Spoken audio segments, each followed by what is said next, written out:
और गांव में गावे का लेडीज का नाम ना बताई प्रधान जी समझ जाए।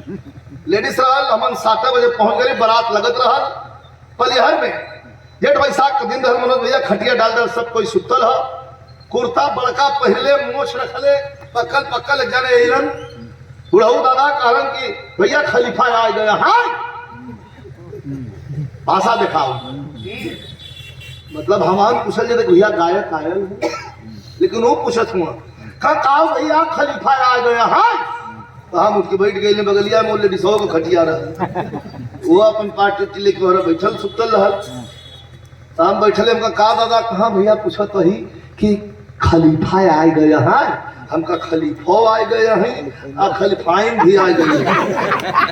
अब हम मिलावे लगली उनके में, बड़ा खुश भाई लोग कहला अच्छा अच्छा अच्छा बिजाइन बिजाइन ना अच्छा बिजाइन खलीफा आप हाँ हम ही बिजाइन नहीं बा देखा भाषा करता अच्छा बिजाइन खलीफा आप हाँ का हम ही नहीं बा।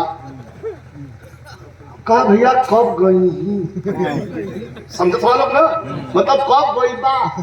तो अपने भाषा में पूछो हो कि भैया कब गई ही, तो हम मिलौली हमका जब खाई वो करे बाद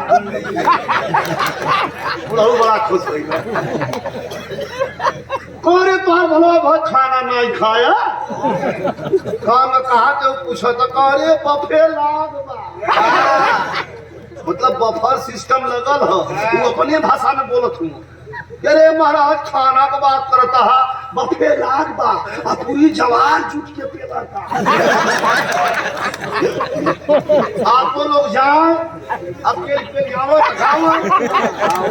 हम कली की दादा ठीक है हम तो जाते ही जा खलीफाइन के पहले जाके नहीं होता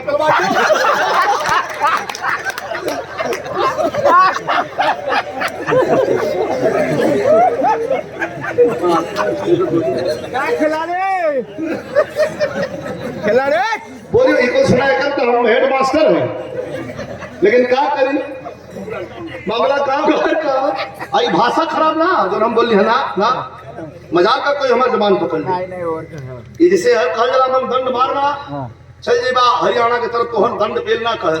और एक जब रहा दोहा भी हो सूरदास के लिखल, जो मैं कहती श्याम से ऊधो पेली पटौती। आप लोग पढ़ले होंगे ना, हम उस शब्द ना बोलब, हम नेता है एकदम सभा कोई जमान पकड़ ले आवाज खान से बोलीला हम और प्रमाण दे के बोलीला तब कहा तब देखा बिहार का लाइन खराब होते हमरे पुरस्कार गवना करा के लेके आयल, दिन भर घूम के खाली ताश खेल अपने तो बिगड़ रहल प्रधान जी छठ लेकिन केवरी कर हो तो दिन भर एक मुठ्ठा बीड़ी ले ले सलाई ले ले ताश लेके अपन खेल रहे धारा पकड़ 29 ये खेल दुल्हनिया गौने से गई दोंगे आई कह तू खाली ताश खेल बा कौन काम धंधा कर कौन काम धंधा बा तब कैसे कहले रहा अब हम काम दिया कौन काम कहा कि चला रहा जो के अरे चला रहा जमा के अरे